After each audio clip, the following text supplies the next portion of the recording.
आरपीसीएस nursing classes में आप सभी का स्वागत है। एक बार फिर से हम अपने क्लास को रिज्यूम करते हुए आपकी ज़रूरत के हिसाब से कुछ टॉपिक को आपकी ज़रूरत के हिसाब से हम इस चैनल को के माध्यम से आप सभी को स्वागत करते हैं और आप सभी के डिमांड के अनुसार हम कुछ जो है टॉपिक आप लोग के सामने डेली बेसिस पर अब लेकर आएंगे।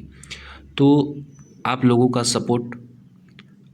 सपोर्ट ही सराहनीय है और आप लोग के ज़रूरत के हिसाब से हमें फिर से इस चैनल को आगे की ओर बढ़ाने का मौका मिल रहा है। आज बहुत दिन हो चुके हैं इस चैनल के माध्यम से कोई चीज़ डाले हुए, और मेरी कोशिश यही होगी कि आने वाले आप लोगों के अपकमिंग वैकेंसी को ध्यान में रखते हुए अच्छे से वीडियो डालें जो एग्ज़ाम पॉइंट ऑफ व्यू से बहुत ज़्यादा इम्पोर्टेंट हो। तो वैसे ही आज से ही हम इस को ठान चुके हैं, इस अलग अलग टॉपिक लाने का हमने सोचा है। अभी फ़िलहाल तो हमारे पास हर तरह का चीज़ें जो है वीडियो बनाने का चीज़ें तो मौजूद है नहीं, लेकिन कोशिश करते हैं जितना है उतना ही मैं आपको अच्छे से कंटेंट अच्छे से चीज़ों को देने का प्रयास करें कि जो आपके लिए जो चीज़ें इंपॉर्टेंट हैं आप तक पहुंच सके और उस सभी चीज़ों से आप क्या सके पढ़ करके अपना जो है अपने सिलेक्शन के जो है नींव को अपना बना सके। तो जो आज का जो टॉपिक है, बिना देरी किए हुए अपने टॉपिक को बढ़ा रहे हैं, वो कोविड-19 है, जो कि आपको बहुत ज़्यादा इसके बारे में तो बहुत लोगों को पता ही होगा, लेकिन कुछ क्वेश्चंस भी इस टॉपिक से आते हैं जो हम आम भाषा में आम चीज़ें हम लोग उस समय देखे थे, उससे कोई चीज़ें अलग हो सकती है। तो इसलिए एग्ज़ाम पॉइंट ऑफ व्यू से देखते हुए हम इस टॉपिक को आगे की ओर हम बताने का प्रयास करेंगे, आगे की ओर बढ़ाने का प्रयास करेंगे बिना देरी किए हुए। तो आज का आपका क्लास नंबर 1 होगा और ये आपको कंटिन्यूटी रहेगी हर एक दिन, और आप जो है हमारे चैनल से जुड़े रहेंगे। जो लोग चैनल को सब्सक्राइब कर दिए हैं तो उनके लिए धन्यवाद, जो लोग नहीं किए हैं वो उन सभी लोगों से मेरा रिक्वेस्ट है, हाथ जुड़कर विनम्र निवेदन है कि कृपया करके इस चैनल को सब्सक्राइब कर लें और आपके लिए हमें जितना हो सके हम हेल्प करने का प्रयास करेंगे। और साथ ही साथ जो है बेल आइकन को ज़रूर टच करें, जिससे क्या होगा कि जो भी रिसेंटली जो अच्छे वीडियो आएंगे आप तक पहुंच पाएंगे। तो ठीक है, तो आज का जो हमारा वीडियो होगा वो कोविड-19 से संबंधित होगा, जिसमें हम लोग हर एक चीज़ को देखेंगे। कोविड-19 क्या होता है, इसके अलावा जो है कुछ टाइम लाइन जो कि बहुत ज़्यादा इंपॉर्टेंट होता है देखेंगे, जिसमें टाइम लाइन के तौर पर हम लोग क्या क्या चीज़ें देख सकते हैं। तो दिसंबर 2019 में पहला केस आया था वुहान में, वो भी देखेंगे। इसके अलावा जो है 2020 में जो है WHO ने इसको पेंडेमिक डिक्लेयर किया था, वो भी देखेंगे। इसके अलावा जो है मार्च में जो है लॉकडाउन पहला लगा था 2020 में, वो भी देखेंगे। उसके अलावा जनवरी में 2020 में जो है फर्स्ट केसेस आया था। उसके अलावा वैक्सीन पहली बार 2021 में जो है देने के लिए दिया गया। न्यू वेरिएंट जो है डेल्टा जो है, जिसका नाम ओमिक्रॉन और डेल्टा आया था, वो 2022 में आया था। और इसके अलावा जो है केसेस जो है जो है जनरली क्या हुआ कि केस जो है धीरे धीरे कम होने लगे और पहले की अवस्था में जो है हमारा जो है लाइफ आना शुरू किया। ये सभी चीज़ें जो हम इसमें जो है डिस्कस करेंगे। ये तो ओवरव्यू है, हम लोग क्या क्या इसमें देखेंगे। इसके अलावा हम लोग इतना ही नहीं, इसके अलावा अगर हम क्या करेंगे, कैसे ये फैलता है वो भी हम लोग देखेंगे। इसके अलावा क्या क्या इसके सिम्टम्स होते हैं उसको भी हम लोग डिस्कस करेंगे, और क्या क्या कैसे कैसे हम इस चीज़ों को प्रिवेंट कर सकते हैं, कौन कौन से मेजर्स को अपनाएंगे तो प्रिवेंट कर सकते हैं, उसके भी बारे में डिस्कस करेंगे। और इसके अलावा कौन कौन से वैक्सीन उपलब्ध है वो भी हम लोग डिस्कस करेंगे। ये सभी चीज़ों को बारी बारी से हम लोग क्या करेंगे, डिस्कस करेंगे। और जब हमारे चैनल से आप जुड़े रहेंगे तो आपको और आनंद मिलेगा और आपको अच्छा लगेगा इस चीज़ों को पढ़ने में। ठीक है, तो अगर अपना सफलता को आगे की ओर बढ़ाना है, आपका वादा को पक्का करना है, माता पिता के सोच को बदलना है, अपने सोच को माता पिता के लिए सब कुछ करने का जोश देना है या जोश लाना है, तो ज़रूर हम इस चैनल से जुड़ करके नए नए वीडियो का आनंद लेते रहिएगा। अब देखिए, अब हम लोग ये टॉपिक को आगे बढ़ा रहे हैं और पहला हमारा जो चीज़ है वो हम लोग बात करेंगे कोविड-19 के बारे में। कोविड-19 होता क्या है, ठीक है। तो इस कोविड-19 के बाद इसमें जो है बना हुआ CO, VI और नीचे जो है D है, यानी इसमें 3 चीज़ों का मिश्रण है। CO मतलब होता है कोरोना, VI मतलब होता है वायरस और D मतलब होता है डिजीज़। और इसमें जो है डैश करके 19 लिखा हुआ है, ये आपको जो है बताता है कि 2019 में ये आया था। ठीक है ना। अगर हम सिंपल कहें तो कह सकते हैं, परिचय के रूप में हम कहें तो ये हम बोल सकते हैं कि ये आपको कोविड-19 एक अत्यधिक संक्रमित वायरल बीमारी होता है जो सीवियर एक्यूट रिस्पायरेटरी सिंड्रोम यानी कोविड जो है SARS-CoV-2 के माध्यम से होता है। ये चीज़ तो आपको याद होना ही चाहिए कि SARS-CoV-2 के माध्यम से कॉजेटिव ऑर्गेनिजम्स होते हैं और इसकी फुल फॉर्म जो है सीवियर एक्यूट रिस्पायरेटरी सिंड्रोम होता है। और ये जो है आपको जो है पता होना चाहिए कि यह रोग जो है मुख्यतः आपके श्वसन तंत्र को प्रभावित करता है, लेकिन कभी कभी अन्य ऑर्गन को भी, जैसे हृदय हो गया, उसको भी करता है। और ये पहली बार 2019 में आया था और कहाँ पाया था, तो वुहान नामक शहर में आया था। ठीक ना, तो वहाँ पर दिखा। तो लेकिन ये हमें जानना है कि ये सिर्फ इंडिया में आया था कि सिर्फ चाइना में आया था। तो ऐसा तो नहीं ना कि चाइना में आया था तो दूसरे जगह पर नहीं आया, कौन कौन से जो है जगहों पर आया था। तो इसलिए हमको ये जो है रोग होता है वो पेंडेमिक होता है, न कि इंडिया में ही सिर्फ था, न कि चाइना में ही सिर्फ था, ये पूरे देश में फैल गया था, इसलिए इसको हम लोग पेंडेमिक के नाम से जानते हैं। लेकिन अब यहाँ क्वेश्चन बनता है कि पेंडेमिक होता क्या है। पेंडेमिक मतलब होता है कि जब कोई बीमारी पूरी दुनिया में फैल जाती है ना, उसी को हम लोग पेंडेमिक बोलते हैं। जैसे कोविड-19 है वो पेंडेमिक है। एक येलो फीवर था, येलो फीवर, ये भी आपका जो है पेंडेमिक होता है। आप ये को आपको याद रखिएगा। तो ये क्या होता है कि जब एक इंटरनेशनल बाउंड्री को जब कोई रोग फैलता है, क्रॉस करता है, तो उसको हम लोग पेंडेमिक के हम लोग नाम से जानते हैं। ठीक ना। यानी कोविड-19 जो है लगभग जो है सारे जो है सभी देशों में ये क्या हो चुका था, फैल चुका था ये चीज़।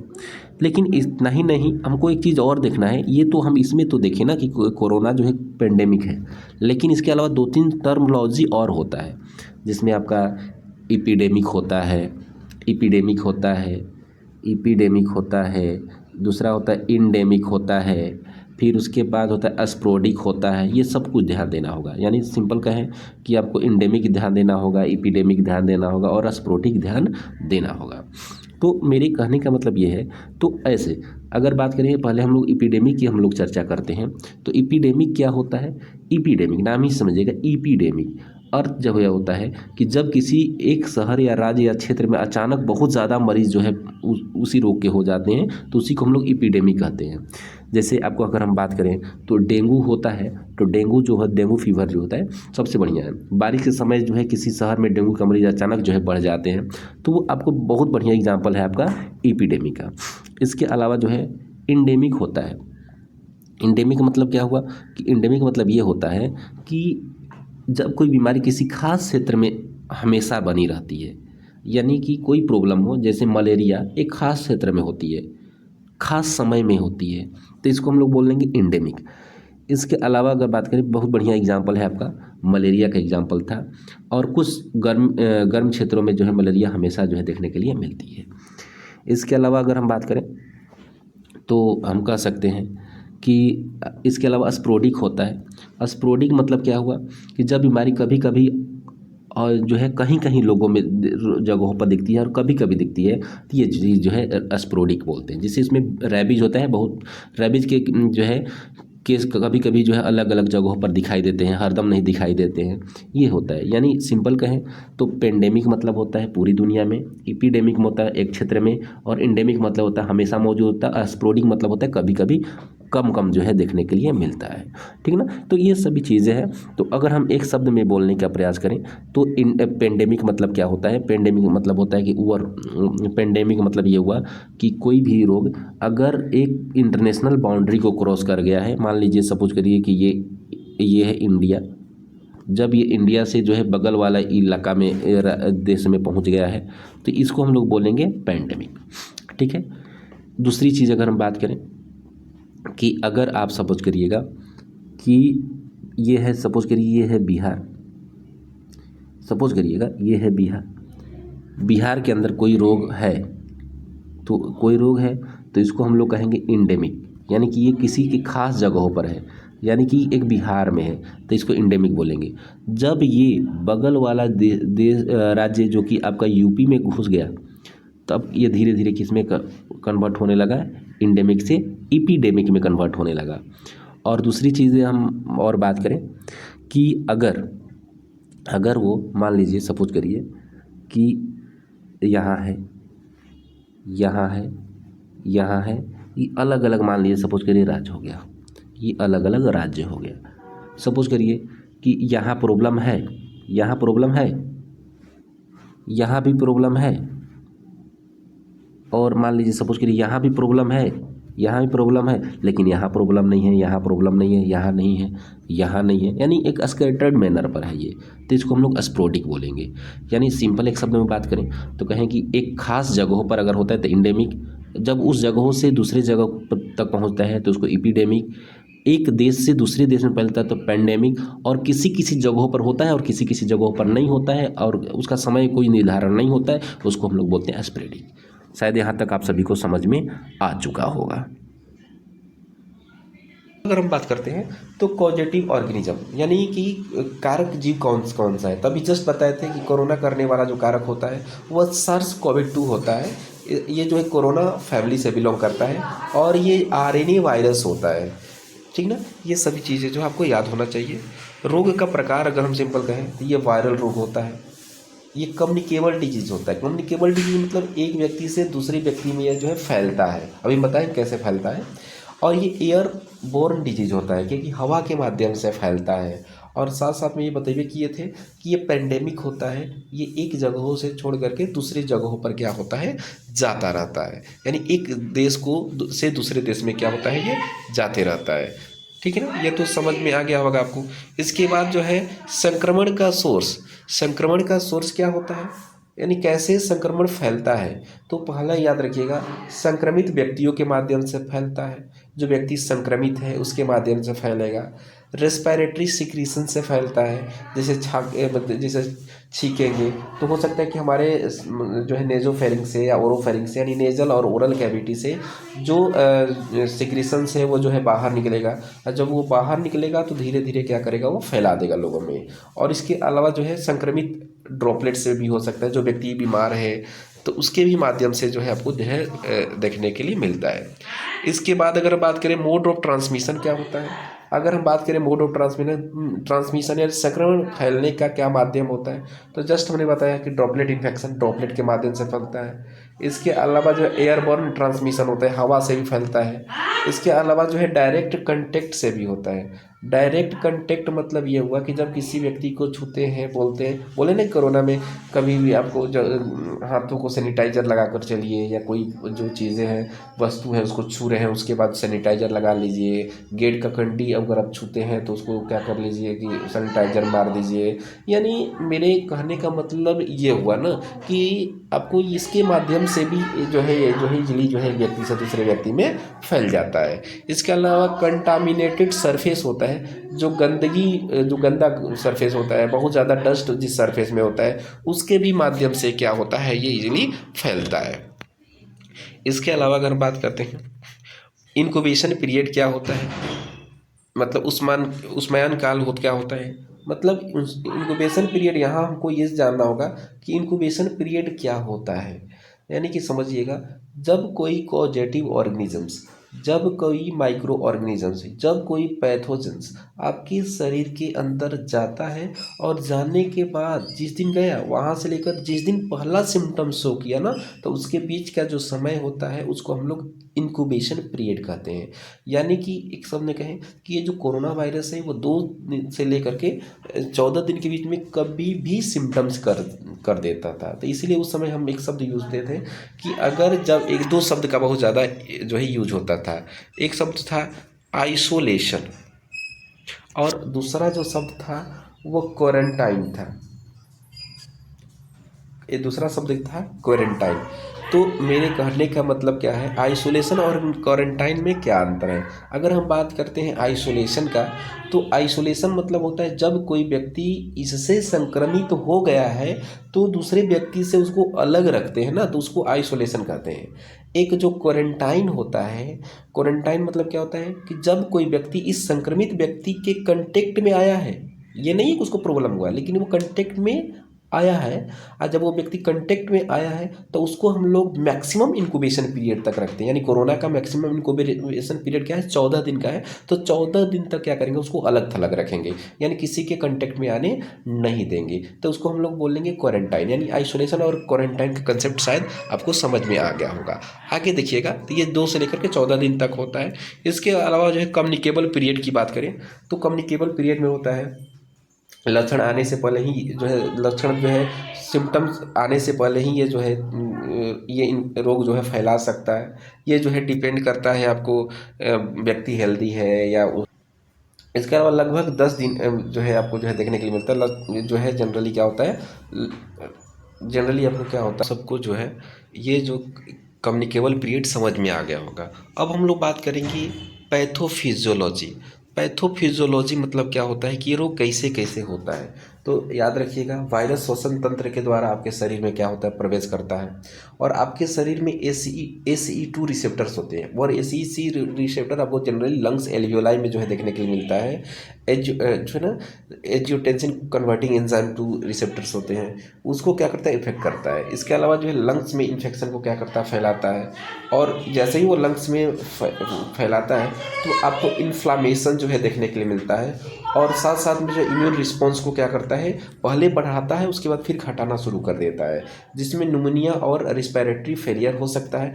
जब इस तरह की प्रॉब्लम होगा तो मरीज को सांस लेने में दिक्कत होगा, और जब सांस लेने में दिक्कत होगा तो शरीर के अंदर जो है उसके क्या होना शुरू हो जाएगा कि CO2 का लेवल बढ़ना शुरू हो जाएगा। और जैसे ही CO2 का लेवल बढ़ेगा तो ऑक्सीजन का लेवल कम होगा, और जैसे ही ऑक्सीजन का लेवल कम होगा तो उसके जो सेल्स और टिश्यू के जो एल्वियोलाई के जो सेल्स होते हैं वो धीरे धीरे क्या होगा, उसका डिस्ट्रक्शन होगा, वो मरना शुरू हो जाएगा ना। तो यही चीज़ें जो है इसमें जो है देखने के लिए मिलता है। अगर हम बात करते हैं अगला, वो अगला हमारा जो होता है, वो अगर बात करें कि क्या क्या इसके लक्षण होते हैं, ये बहुत ज़्यादा इंपॉर्टेंट है। ये पहले इसमें प्रारंभिक लक्षण होते हैं। वो प्रारंभिक लक्षण तो ये नहीं है कि बहुत ज़्यादा सीरियस होते हैं, लेकिन ये होते हैं, मतलब वो थोड़ा सा दिक्कत तो करते हैं लेकिन फिर वो धीरे धीरे ठीक हो जाते हैं। जैसे पहले बुखार हो सकता है, बुखार होता है। बुखार के बाद अगर हम बात करते हैं तो सूखी खांसी होगा, कमजोरी होगा, सिर में दर्द होगा, गले में दर्द होगा। इसके अलावा जो है आपका जो है, इसके अलावा जो है शरीर में दर्द आपको जो है देखने के लिए मिलेगा। ये सभी चीज़ें जो है इसमें जो है देखने के लिए मिलता है। इसके अलावा बात करें, इसके अलावा मुख्य लक्षण भी आपको जो है देखने के लिए मिलते हैं। मुख्य लक्षण के तौर पर बात करें कि सांस लेने में कठिनाई होगी, स्वाद एवं गंध में कम होने लगेगा, ना आपको स्वाद आएगा ना गंध कोई अच्छा आएगा। चेस्ट पेन होगा, फटीक होगा, कम मतलब थोड़ा सा थके थके रहेंगे, डायरिया होगा ना। इसके अलावा निमोनिया की प्रॉब्लम हो सकती है, और हमारा जो ऑक्सीजन सेचुरेशन होगा धीरे धीरे क्या होना शुरू हो जाएगा, घटना शुरू हो जाएगा। इसके अलावा बात करें कि कोविड-19 के जो आपको प्रकार होती है, सीवियरिटी के फॉर्म में होता है ये। तो क्या होता है, माइल्ड, थोड़ा मोड़ा प्रॉब्लम है तो माइल्ड में रखेंगे, उससे थोड़ा सा ज़्यादा है तो मॉडरेट में रखेंगे, उससे भी ज़्यादा है तो सीवियर में रखेंगे। क्रिटिकल कंडीशन में इतना समझिए कि अब मरीज अब बचने लायक नहीं होगा, यानी पूरी तरह से उसका जो लंग्स होगा पूरी तरह से डिस्ट्रॉय हो चुका होगा, पूरी तरह से ख़त्म होने वाला होगा, एल्वियोलाई पूरी तरह से नष्ट होने वाला होगा, वहाँ पर वो गैसेस एक्सचेंज भी पूरी तरह से नहीं कर पा रहा होगा। तो उस कंडीशन में हम लोग क्रिटिकल रखते हैं, वहाँ पर ऑक्सीजन एकदम सपोर्ट एकदम लगातार होना चाहिए। तो ये अलग अलग, माइल्ड में तो चलेगा, कहीं कहीं माइल्ड में तो पता नहीं चलता है कि सिम्टम दिख रहा है, मॉडरेट से सिम्टम दिखना शुरू हो जाएगा। लेकिन सीवियर होता है तो वहाँ पर जो है अब मरीज को तुरंत के तुरंत क्या होना है, हॉस्पिटल में शिफ्ट करने लायक होता है, और क्रिटिकल मतलब तो वेंटिलेटरी सपोर्ट में वो आ जाता है। ये बात को आपको याद रखना है। इसके अलावा अगर हम बात करते हैं डायग्नोस्टिक में क्या करते हैं, निदान में क्या करते हैं, तो RT-PCR टेस्ट करते हैं। RT-PCR टेस्ट मतलब होता है reverse transcriptase polymerase chain reaction होता है, reverse transcriptase polymerase chain reaction होता है। और ये जो है बहुत बढ़िया कोविड-19 के लिए जांच होता है, चूँकि लेकिन इसमें थोड़ा सा समय लगता है, मतलब 24 से 48 घंटा या उससे ज़्यादा भी समय लग जाएगा। तो थोड़ा सा दिक्कत होता है मरीज़ को आइडेंटिफाई करना, पता करना कि उसको क्या हुआ है। तो इसलिए सबसे बढ़िया उपाय है कि आप उसको रैपिड एंटीजन टेस्ट करते हैं, यानी क्षणों में ये क्या करता है, रिजल्ट दे देता है। तो ऐसा नहीं है कि जिनको एंटीजन टेस्ट कर दिया जाता है तो उसको फिर जो है घर पर भेज दिया जाता है, नहीं, उसको तो आइसोलेट करके रखा, सॉरी क्वारंटाइन करके तो रखा जाता है। लेकिन मेन आपको जो है फिर उसके बाद RT-PCR टेस्ट के लिए भी जो है स्पुटम लेकर के, खखार लेकर के आगे की ओर जो है जांच करने के लिए भेज दिया जाता है। जब तक नहीं आता है तो मरीज को तो क्वारंटाइन रखना ही रखना होता है, लेकिन ये जो है आपको रिपीटली तुरंत बताने का काम करता है। थोड़ा सा कहीं कहीं फेलियर रेट इसका ज़्यादा है, लेकिन RT-PCR का जो फेलियर रेट नहीं है, यानी बहुत सबसे बढ़िया है। इसके अलावा चेस्ट एक्सरे करेंगे कि कहाँ चेस्ट में कौन कौन से पार्ट को जो है डैमेज कर दिया है। इसके अलावा CT स्कैन करेंगे, और साथ साथ में हमें क्या करना होगा चाहिए कि ऑक्सीजन सेचुरेशन को क्या करते रहिए, मॉनिटर करते रहिए, क्योंकि ऑक्सीजन सेचुरेशन को मॉनिटर नहीं करेंगे तो लगातार तुरंत जो है आपका बॉडी से क्या होगा, ऑक्सीजन सेचुरेशन गिरना शुरू हो जाएगा। तो इसके अलावा डिफरेंशियल डायग्नोसिस हम लोग लगा सकते हैं। डिफरेंशियल डायग्नोसिस मतलब किसमें ये दिख सकता है ऐसा सिम्टम, तो ऐसा नहीं कि अगर इतना सिम्टम दिख रहा है तो ये कोविड-19 ही है। इसके अलावा जान लीजिए कि इन्फ्लुएंजा भी हो सकता है, कॉमन कोल्ड भी हो सकता है, निमोनिया भी हो सकता है, ट्यूबरकुलोसिस भी हो सकता है, डेंगू फीवर भी हो सकता है। तो कहने का मतलब ये है, इसीलिए तो हमें जांच करने की ज़रूरत है। जब तक जांच नहीं करेंगे तब तक ये हमें कैसे पता चलेगा कि ये प्रॉब्लम ये है। तो ये प्रॉब्लम के लिए तो हमें पूर्ण रूप से जो है जानने की ज़रूरत होती ही होती है। ठीक है। इसके अलावा अगर हम बात करते हैं कि कॉम्प्लिकेशन की क्या क्या जटिलताएं हो सकती है, तो जटिलता के रूप में अगर हम बात करें तो निमोनिया हो सकता है, ज़्यादा समय तक ठीक नहीं करेंगे। ARDS हो सकता है, यानी ARDS तो जनरली दो चीज़ याद रखिए कि RDS होता है कि ARDS होता है। जो RDS होता है रिस्पायरेटरी डिस्ट्रेस सिंड्रोम बोलते हैं, और ARDS जो होता है एक्यूट रिस्पायरेटरी डिस्ट्रेस सिंड्रोम होता है। जो RDS होता है वो बच्चे में होता है जिसमें कि सर्फेक्टेंट की कमी होती है, और ARDS जो है एडल्ट में होता है। अब क्या होता है कि बच्चे में जो आपको पता होना चाहिए, दो प्रकार का सर्फेक्टेंट होता है, एक लेस्थिन होता है, एक एस्पिग्नोमाइलिन होता है, जो 2:1 होता है। अगर ये लेस्थिन और एस्पिग्नोमाइलिन का रेशियो गड़बड़ होना शुरू हो जाए तो आपके जो जो वो है, जो आपको एल्वेलाई है वो कलेप्स होना शुरू हो जाएगा, तो गैसेस एक्सचेंज अच्छे से नहीं हो पाएगा और तुरंत सडनली जो है आपके शरीर में ऑक्सीजन की कमी होना शुरू हो जाएगी। तो जो आपका इसीलिए जो है एल्वियोलाई को जो है मेंटेन रखना ज़रूरी है। तो कहने का मतलब कभी कभी बच्चे जन्म लेते हैं तो उनमें जो सांस लेने में दिक्कत होती है, तो कभी कभी तो क्या किया जाता है कि आर्टिफिशियल जो होता है ना, कभी कभी आर्टिफिशियल भी हम लोग क्या कर सकते हैं, दे दिया जाता है, सर्फेक्टेंट दिया जाता है। या कभी कभी तो बीटामेथाजोन, डेक्सामेथाजोन, बिक्लोमेथाजोन, ये सब जो एस्ट्रॉयड होता है ये भी दिया जाता है, जिससे कि लंग्स क्या हो सके, पूरी तरह से मैच्योर हो सके। तो इसीलिए हम लोग ये कहते हैं कि जब तक बच्चा 34 सप्ताह तक हो नहीं जाता है तब तक बच्चे को बाहर निकालने का प्रयास ना करिए, डिलीवरी कराने का ना प्रयास करिए। पहले कोशिश करिए कि ये जो है जनरली इंडोट्रेकियल ट्यूब से बच्चे को दिया जाता है, तो कोशिश ये करिए कि आप पहले सर्फेक्टेंट बच्चे को दीजिए, और जैसे ही वो सर्फेक्टेंट बच्चे को दे देंगे आप, तो क्या होगा कि उसके लंग्स जो है पूरी तरह से मैच्योर हो जाएगा, और जैसे ही पूरी तरह से मैच्योर होगा तो सांस लेने लायक हो जाएगा। तो उसके बाद अगर वो डिलीवरी भी होती है किसी क्रिटिकल कंडीशन में तो वो सांस लेने लायक रहेगा और इन्वायरमेंट में अच्छे से सर्वाइव कर लेगा। तो मेरे कहने का मतलब क्या है, तो यही एक्यूट रिस्पायरेटरी सिंड्रोम भी हो सकता है क्योंकि एल्वियोलाई कोलैप्स हो सकता है। इसके अलावा रिस्पायरेटरी फेलियर होगा, ठीक ना, ब्लड क्लॉट का फॉर्मेशन होगा। यहाँ पर ब्लड क्लॉट का भी फॉर्मेशन जो है देखने के लिए मिलता है। कहीं कहीं आप उस समय सुने होंगे इसका हृदय भी डैमेज हो जाता है, हृदय भी डैमेज हो जाता है, या और इसमें सबसे ज़्यादा मायोकार्डियल इन्फेक्शन जो है देखने के लिए मिलता है। किडनी फेलियर हो सकता है, यहाँ तक कि मरीज क्या क्या हो सकता है, मृत्यु तक हो सकती है। ये बात को याद रखिए, यहाँ तक मरीज को क्या हो सकता है, यहाँ तक मरीज को क्या होता है, मृत्यु तक हो सकती है। इसके अलावा बात करें उच्च जोखिम समूह की बात करें, हाई रिस्क ग्रुप की बात करें, कौन कौन से लोगों को ज़्यादा ये इफेक्ट करता है, तो पहला तो बुजुर्ग होते हैं, जो बूढ़े लोग होते हैं क्योंकि उनकी इम्यूनिटी बहुत कमज़ोर हो गई होती है। डायबिटीज़ वाले पेशेंट होते हैं, उनके भी मेटाबॉलिक प्रॉब्लम है ये चीज़ें, तो उनको भी इनका भी इम्यूनिटी गड़बड़ हो गई होती है। हार्ट डिजीज़ वाले मरीज को भी होती है, और साथ साथ प्रेग्नेंट वाले मरीज को तो होती ही होती है।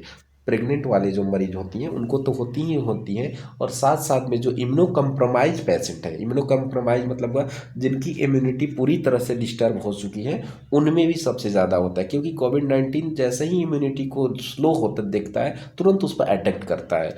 और ऐसा नहीं है कि जो लोग का इम्यूनिटी अच्छा है तो उस पर नहीं करता है, लेकिन उनका सिम्टम्स नहीं शो कर पाते, यानी कैरियर का काम करते हैं।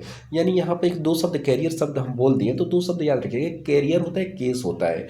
कैरियर मतलब मतलब होता है कि कोई बैक्टीरिया वायरस किसी के शरीर में तो कोई भी वायरस किसी के शरीर में तो है, लेकिन वो उसको इफेक्ट तो किया है, लेकिन वो व्यक्ति जो है हेल्दी होने के कारण अपना सिम्टम शो अप नहीं कर पा रहा है, तो वो कैरियर कहलाता है। लेकिन जो केस होता है वो व्यक्ति बीमार होता है और अपना सिम्टम्स को शो करता है, वो केस होता है। तो कह सकते हैं कि हिडन जो चीज़ें बताने का काम करता है वो कैरियर होता है, और जो प्रत्यक्ष रूप में बताने का काम करता है वो केस होता है। इसलिए जो कैरियर जो होते हैं बहुत ज़्यादा डेंजरस होता है as a compare to case.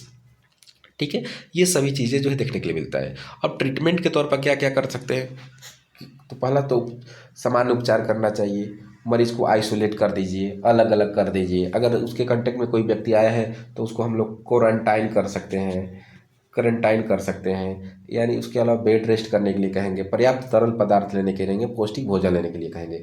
एक चीज़ आपको हम ये बताना चाहते हैं कि इसमें ये चीज़ याद रखिएगा कि तरल पदार्थ में भी गर्म तरल पदार्थ लेना होता है, क्योंकि रीज़न ये होता है कि जो हमारा जो फेरिंग्स वाला जो पोर्शन होता है वहीं पर इसका ग्रोथ होता है। जैसे ही बैक्टीरिया जाएगा तो जो नेजोफेरिंग्स होता है या ओरोफेरिंग्स वाला जो मिडल वाला पोर्शन होता है वहीं पर इसका ग्रोथ होता है। तो जैसे ही आप पानी पिएंगे तो पानी से क्या होगा, पानी सीधे आपको इसोफेगस से स्टोमक में लेकर चला जाएगा, और जैसे ही ये बैक्टीरिया जो ये वायरस जो है वो आगे बढ़ेगा तो आपके स्टोमक में आपका जो HCl होता है, ठीक है, समझ पा रहे होंगे कि इसलिए जो है गरम गरम जो है चीज़ें पीने के लिए दिया जाता है।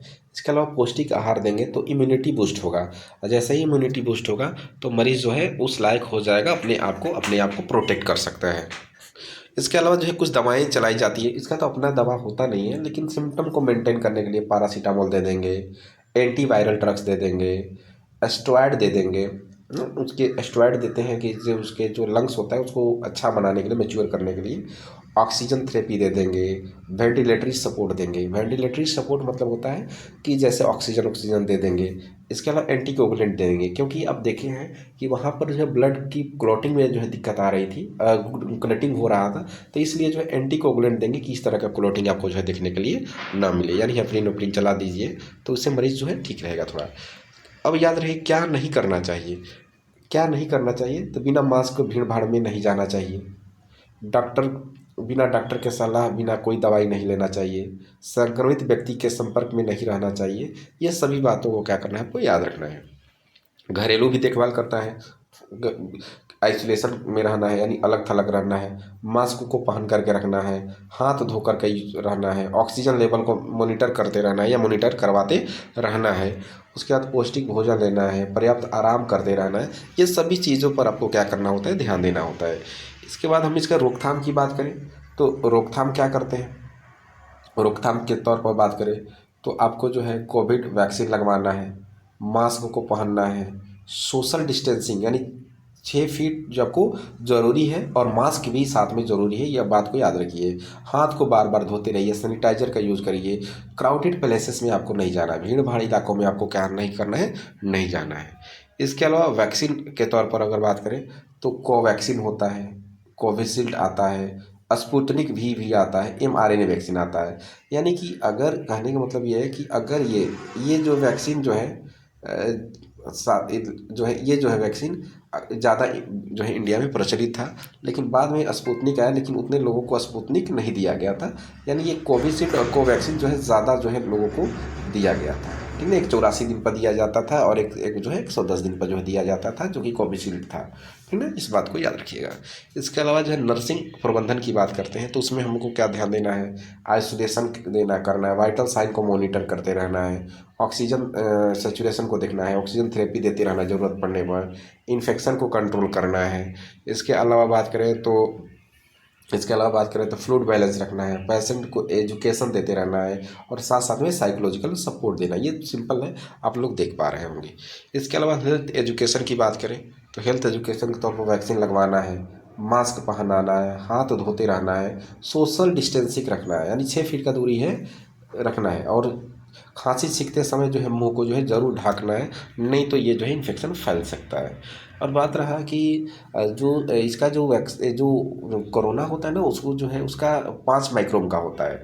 तो क्या होता है कि ये 5 माइक्रोन का है, और जो हमारा जो वेस्ट जो हम सीखते हैं तो 5 माइक्रोन का निकलता है। तो क्या होता है कि वो ज़्यादा 5-6 फीट की दूरी को तय नहीं कर पाता है, थोड़ा भारी रहने के कारण पहले ही गिर जाता है। तो इसलिए कहा जाता है कि 6 फीट का दूरी आपको क्या करना होता है, अपनाना होता है। कुछ इंपॉर्टेंट तथ्य होते हैं, उसको ध्यान देना होगा कि अभी जस्ट बात किए थे कोविड-19 का कारक जो है SARS-CoV-2 होता है, ये रिस्पिरेटरी डिजीज होता है। और ये RT-PCR टेस्ट एक डायग्नोस्टिक टेस्ट अभी बताए थे, मास्क और वैक्सीन को बचाव करता है। ARDS इसका क्या हो जाता है, गंभीर कॉम्प्लिकेशन होता है, और छोटे बच्चों में जो है आपका RADS जो है कॉम्प्लिकेशन होता है। इसके अलावा पेंडेमिक ये है रोग, यानी एक देश से दूसरे देश में ये क्या हो सकता है, फैल सकता है। कुछ क्वेश्चन जो बार बार जो है BTSC के एग्ज़ाम में पूछे जाते हैं वो होते हैं, SARS-CoV-2 जो होता है ये क्या होता है, इसके कारक होता है। फैमिली, ये कोरोना वायरस फैमिली से बिलोंग करता है। मेन टेस्ट इसका RT-PCR टेस्ट होता है। मेन ट्रांसमिशन आपका जो है ड्रॉपलेट इन्फेक्शन के चलते होता है। वैक्सीन कोवैक्सीन या कोविशील्ड वैक्सीन होता है। मेन सिम्टम में आपको फीवर हो सकता है, ड्राई कफ हो सकता है, ये सभी चीज़ें जो है देखने के लिए मिलता है। इसके अलावा जो है सीरियस कॉम्प्लिकेशन में आपको ARDS होगा, और प्रिवेंशन के तौर पर आपको मास्क और वैक्सीनेशन का वैक्सीन लेना है। तो ये चीज़ है। अगर हम ये कंडीशन को थोड़ा समराइज करने का प्रयास करें कि जो पढ़े हैं, तो कोविड-19 जो होता है ये जो है वायरल डिजीज होता है, जो SARS-CoV-2 के कारण हमको जो है देखने के लिए मिलता है। ये आपको रिस्पिरेटरी सिस्टम को प्रभावित करता है। इसमें बुखार, खांसी, सांस लेने में कठिनाई, ड्रॉपलेट द्वारा ये फैल सकता है। और वैक्सीन और मास्क और हैंड वॉशिंग ही एक इसका बढ़िया उपाय है, और डिस्टेंस को मेंटेन करना ही एक क्या है, एक बढ़िया चीज़ है। तो ये सभी चीज़ें देखने के लिए मिलता है। इसके अलावा जो है एग्जाम पॉइंट ऑफ व्यू से के लिए कुछ टाइमलाइन है जो बहुत ज़्यादा इम्पोर्टेंट रखता है। वो टाइमलाइन के तौर पर बात करें कि दिसंबर 2019 में ये पहली बार जो ये क्या हुआ था, कोविड आया था। कहाँ पर आया था, तो वुहान शहर में आया था, और जो कि चाइना में कंट्री में जो है मौजूद है। इसके अलावा अगर बात करते हैं कि जनवरी 2020 में वायरस का नाम जो है पहली बार रखा गया, जो वायरस का नाम था आपका SARS-CoV-2 के नाम से रखा गया, और बीमारी का नाम कोविड-19 रखा गया था, क्योंकि ये जो SARS-CoV-2 वायरस से फैलता है, और जो बीमारी ये होता है वो कोविड-19 होता है। इसके अलावा 30 जनवरी 2020 की बात है, तो 30 जनवरी 2020 में क्या हुआ कि भारत में पहला जो है कोविड-19 केस जो है आया था, वो कहाँ पाया था, केरला में आया था। और केरला में भी कहाँ था, त्रिशूर जगह पाया था। इसके अलावा जो है एक छात्र था, पढ़ने वाला स्टूडेंट था, वह चाइना से वो आया था, उसके माध्यम से ही वो क्या हुआ था, फैला था। इसके अलावा 11 मार्च 2020 में क्या हुआ था कि 11 मार्च ये WHO ने कोविड-19 को पेंडेमिक नाम में के रूप में इसको रख दिया था।